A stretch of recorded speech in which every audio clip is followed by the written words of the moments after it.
ASIO boss Mike Burgess. Now, the night before last, he made that remarkable appearance in Canberra where he talked about a former politician being a spy. Now, he's standing firm on his decision not to name the ex-politician who turned spy, who, in Burgess's words, sold out their country. Now, there have been growing calls all around the country for the traitor, and that's what that person would be, to be named and shamed. But the ASIO boss says it could threaten national security. Now, Peter Dutton, the opposition leader, backed the ASIO boss earlier today. Have a listen.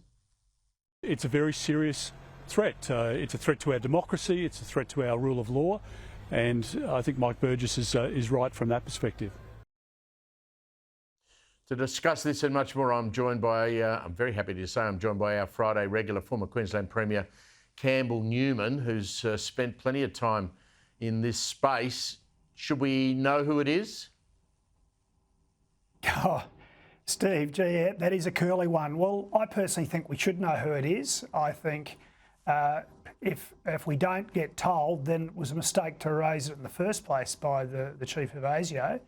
And it pains me to say that, but I mean, you just can't throw something like this out and then say, oh dear, you know, I can't go further. I don't quite see the point of it. I mean, we know that there are all sorts of foreign intelligence services who are active in Australia. That's well known. The ASIO have said that before. So, you know, I don't think the head of ASIO needed to go into detail to then sort of not to, tell us what's really going on. So I don't quite agree with Peter Dutton on this one.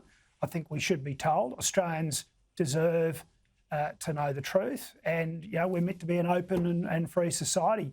By the way, sadly, over the last 20 or so years, with this war on terror, etc., we've seen a lot of our liberties curtailed, a lot of very draconian legislation and secrecy come into the government of Australia, and I think we need to be heading the other way, actually. And you have to feel for, I mean, you I'm sure, me I know, have had names tossed at me and said, oh, it's so-and-so, or it's this person, or it's that person.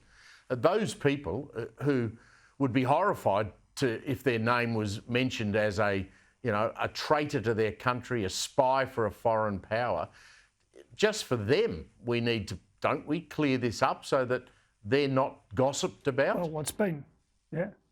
Well, it's been fascinating. Various public figures actually have said, well, it ain't me, or perhaps they were talking about me, but, I didn't do anything. So you do have to feel for some people who might get caught up in this. And forevermore, we'll have people, colleagues, friends, relatives even, looking at them sideways with suspicion. And I just don't think that's fair or reasonable. Dunkley tomorrow, it's obviously going to be about cost of living, Campbell. You and I talk about it all the time. This week it was revealed that voters actually prioritised lowering the price of their power bill over the source of their electricity. Now, Chris Bowen wouldn't be happy to hear that, but this is from a Redbridge poll, supports weakening for renewables. Do you think Labor, and they're not going to do it with Chris Bowen, but they've got to start listening to people that, yes, we want to consider nuclear. Yes, we want to have all the coal and gas that we've got used properly and sensibly. I mean, we can't just sit around going, OK, the whole answer to this is wind and solar. Well, look, it's interesting, that poll, which actually shows very strong desire by the community to see cheaper power before, environmental concerns, and that is showing the needle's moved. We also saw that other poll in recent days suggesting that people were now strongly backing nuclear, and most interestingly, it was the young who were getting behind it. There's a young fellow, I think he's been on Sky on a few occasions, William Shackle, who's been quite prominent, and he's a young bloke in his late teens.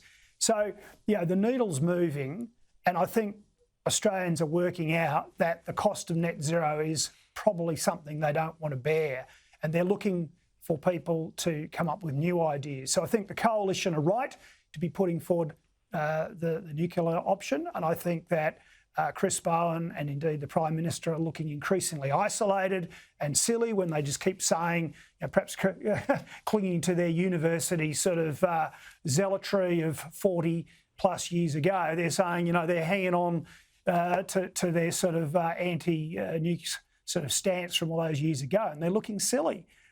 So that's where this is going. And I think there is a real opportunity for, the state Liberal or Liberal National Party coalitions to actually stand up and say, look, this net zero ain't worth the cost, and campaign on that. Sadly, they're not in step, I think, with where the federal parties are seeing the wind blowing.